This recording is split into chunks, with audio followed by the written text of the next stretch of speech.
Zelensky, reel hero से real hero तक का सफर।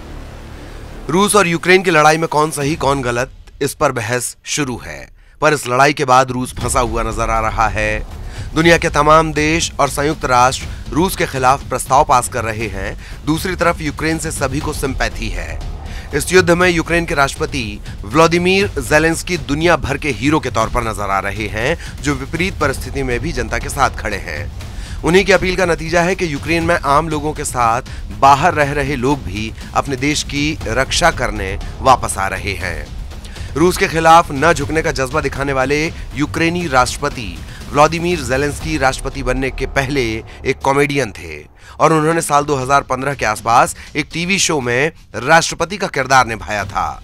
लेकिन कुछ ही सालों के बाद ज़ेलेंस्की दिग्गज नेता पोरोशेंको को चुनाव में हराते हुए यूक्रेन के वास्तविक राष्ट्रपति बन गए। यूक्रेन के किरीवई रीह शहर में व्लादिमीर ज़ेलेंस्की का जन्म एक यहूदी परिवार में हुआ था। उन्होंने कीव नेशनल इकोनॉमिक यूनिवर्सिटी से कानून की डिग्री हासिल की। कॉमेडी के प्रति रुझान होने के कारण वे कानून की डिग्री हासिल करने के बाद कॉमेडी शो करने लगे।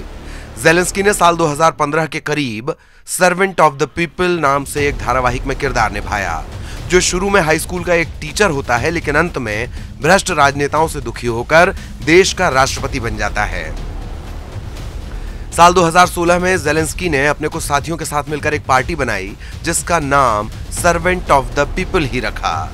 इस पार्टी को पिछले चुनाव में 73.2% वोट हासिल हुए और उन्होंने दिग्गज नेता पेत्रो पोरोशेंको को चुनाव में हरा दिया। मई 2019 में ज़ेलेंस्की ने यूक्रेन के छठे राष्ट्रपति के तौर पर शपथ ली। ज़ेलेंस्की की अपील का ही असर है कि आज यूक्रेन का आम नागरिक रूसी सेना से लड़ने को तैयार है। यहां तक कि दूसरे देशों से भी नागरिक अपने देश की रक्षा के लिए लौट रहे हैं।